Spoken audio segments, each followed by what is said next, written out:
So quickly taking you guys through from the four actions that we went through this class. Observe the signs around us to believe in Allah subhanahu wa ta'ala.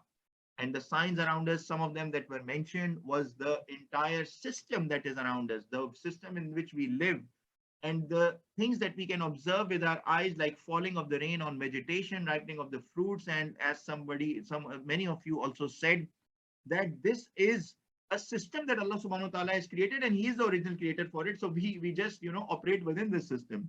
So all of these things happening in front of our eyes, these are the signs for us to truly believe in Allah subhanahu wa ta'ala.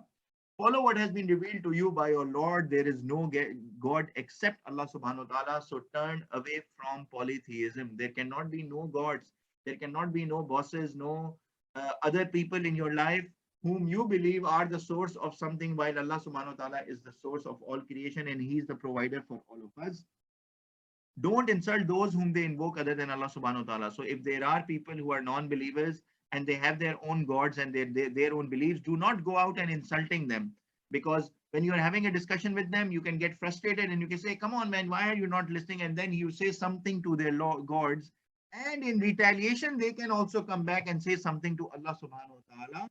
So we have to avoid this in our conversations, because you will end up hurting them more and they will end up hurting themselves more if they say something to Allah subhanahu wa ta'ala, because they don't have the knowledge and they don't have the belief.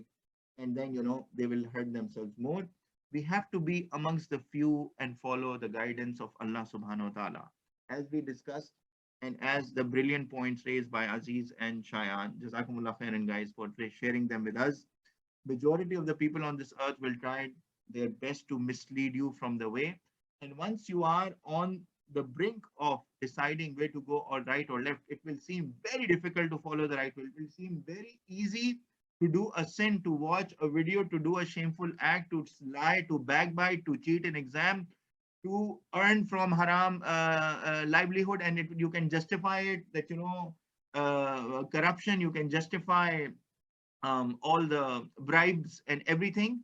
You can justify, because it's such a tough situation in my life. I have to feed my kids, I have to provide for their education, I have to do that. Everybody is doing taking riba, everybody is doing corruption, everybody is taking bribes. So why am I the only best Muslim left on this earth?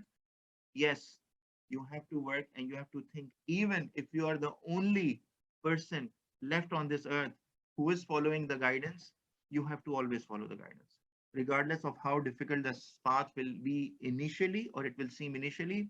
Once you cross that decision, once you go on that path, inshallah, Allah subhanahu wa ta'ala will make it easy for you to follow the right path. And as Allah subhanahu wa ta'ala mentioned in the Quran, majority of the people will try to mislead you or will try to take you away from the right path. It will be very, very difficult to stay on the right path. So this is the test for which we have been sent in this world. And, we have to continue to pray to Allah subhanahu wa ta'ala to first guide us and keep us steadfast on this guidance, and make it easy for us to follow the right path.